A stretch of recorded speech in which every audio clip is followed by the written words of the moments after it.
کوئی ناممکن مسئلہ ہو، میں نے 1 دفعہ 2 دفعہ 5 دفعہ 100 دفعہ 100 دفعہ یہ عمل کیا اور یوں میرا فوراً کام ہوا، کون بتائے گا؟ سورت علم نشرح، بس اور کھڑے نہیں ہونا، نا آپ کھڑے رہیں، بس یہ 4-5 بس. سورت علم نشرح کہا کہ آگے نہ واقعہ سنا ہے، بس جب بھی پڑھا جس چیز کے لیے پڑھا، اور کہتے ہیں جھگڑا ہو رہا ہو صرف زم زم زم زم زم زم پڑھے، جھگڑا گیا.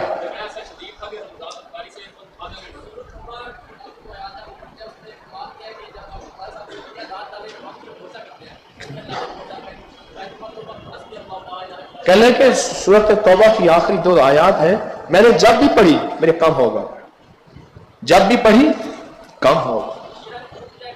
اور کہا کہ ہم دنیا دار پہ اعتماد کرتے ہیں. اس صورت آیت میں ہے اللہ کہتا ہے مجھ پہ اعتماد کر، فَإِن تَوَلَّوْا فَقُلْ حَسْبِيَ اللَّهُ، اللہ کے پر اعتماد. مختصر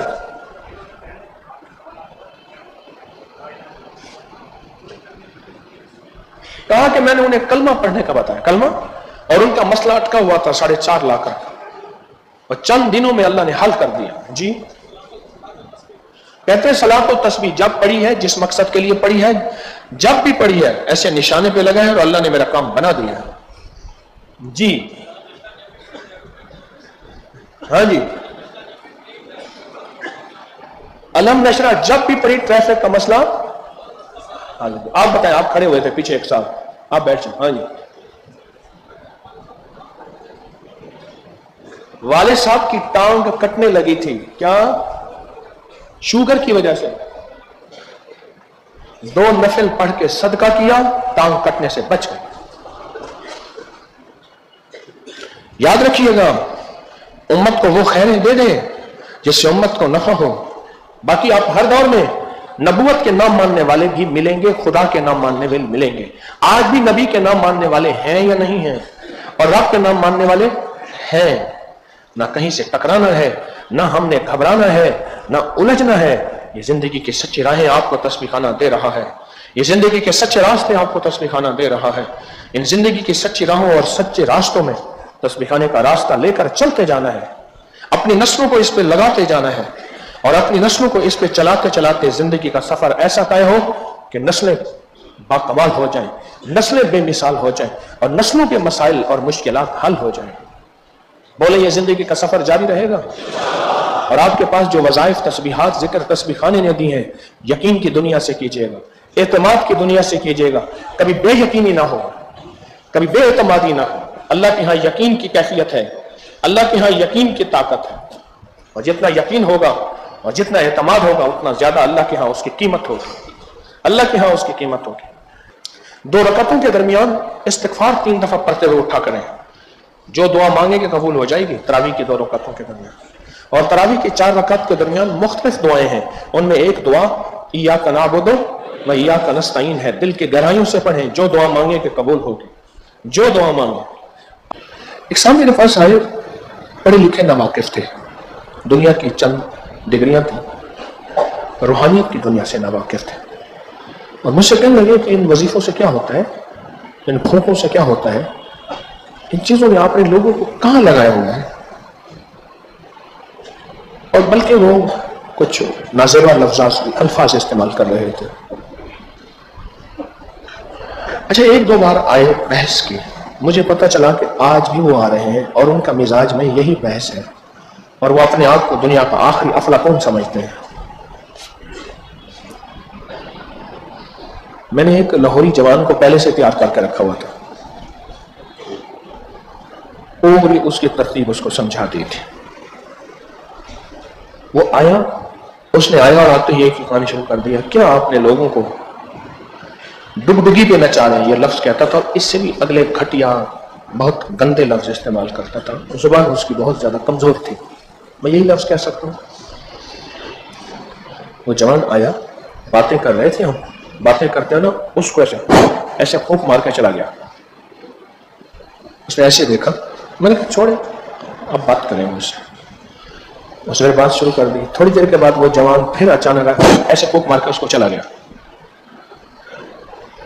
اس بندے کی تشکیل تھی، میں نے ڈیوٹی لگائی تھی کہ تمہیں ایسا کرنا ہے۔ قرآن کہتا ہے وَجَادِلْهُمْ بِالَّتِي هِيَ أَحْسَنُ کہ وہ کس انداز سے مانتا ہے، اس کو کیسے سمجھ آتی ہے، یہ وہ ایک طریقہ تھا۔ اب وہ چکنا ہو گیا، یوں بھی کیا کرتا تھا، باتیں بھی کرتا تھا، اور اس کے انداز میں کچھ غصہ بھی تھا۔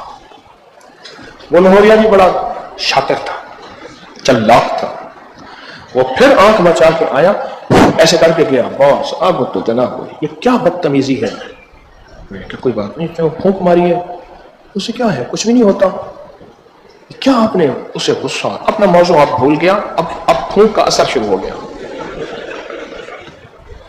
جس پھونک کے بارے میں کہتا تھا یہ پھونکوں سے کیا ہوتا ہے، ایسے پھونکے مارتے ہو سپیکر میں، یوں ہوتے ہو، سامنے پھونکے مار رہے ہو، لوگوں کو ایسے ڈب ڈبی پینا چاہ رہے، یہ پھونک کا اثر شروع ہو گیا، کیونکہ پھونک سے جن آتا بھی ہے جاتا بھی ہے، اب اس کا جن آ گیا۔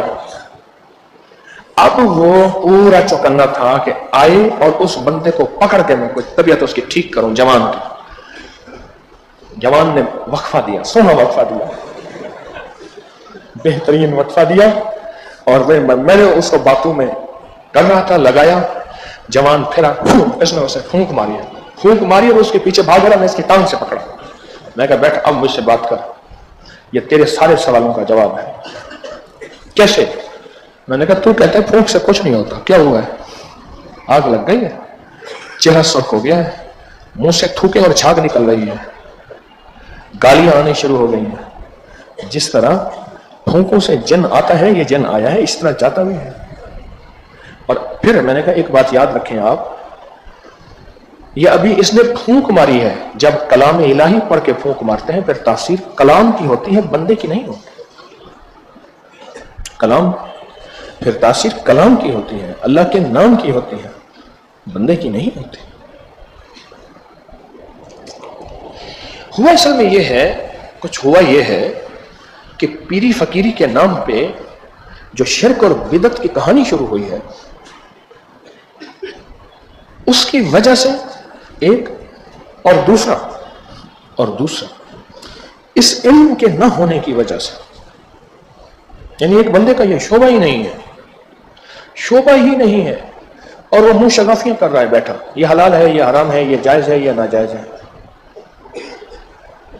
مجھے کئی احباب بتاتے ہیں، میرا کوئی واٹس ایپ وغیرہ سے زیادہ تعلق نہیں ہے، کئی احباب بتاتے ہیں وہی لوگ آج سے 2.5-3 سال پہلے، 2 سال پہلے ان کی ویڈیو اسی رد میں تھی، آپ خود وظیفے بتانا شروع ہو گئے ہیں۔ پہلے وہ بہت گھٹیا زبان سے ان وظیفوں کا رد کرتے تھے، اب بڑی شستہ زبان سے لوگوں کو وظیفے بتاتے ہیں۔ زندگی کے اس سفر میں یوسوس فی صدور الناس سے واسطہ پڑھنا ہے، یوسوس فی صدور الناس سے واسطہ پڑھنا ہے۔ کتنی طاقتیں اور قوتیں آئیں گی جو آپ کو آپ کی سچی راہوں سے ہٹائیں گے، اور کتنے نظام ایسے بنیں گے جو آپ کو سچے اعمال اور مسنون اعمال سے ہٹائیں گے۔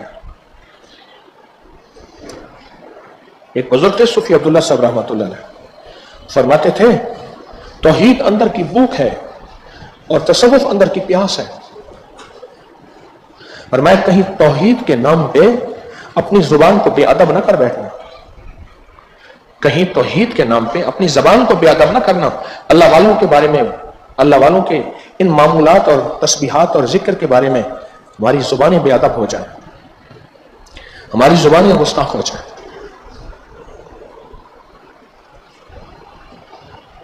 اب جب یوسوس فی صدور الناس من الجنۃ والناس آئے گا تو میری بات پھر وہی ہے کہ ہم نے معاشرے میں ٹکراؤ پیدا نہیں کرنا، نہ جلاؤ، نہ گھیراؤ، نہ ٹکراؤ، نہ تقابل، نہ تردید نہیں کرنا۔ ہم نے تو محبت پیار سے قرآن اور سنت کا اس نظام کو پیش کرنا ہے، اللہ کے حبیب نے یہ فرمایا اور اللہ نے یہ فرمایا، اور ان کی دعائیں یہ ہیں، ان کی تسبیحات یہ ہیں، ان کے ذکر یہ ہیں، ہم نے تو یہ پیش کرنا ہے۔ اور کلام الہی اور اللہ کے نام کا فیض امت کو دینا بھی ہے، پھیلانا بھی ہے، اور کلام الہی اور امت کا فیض امت تک پہنچانا ہے اور خیر انسانیت تک پہنچانا ہے۔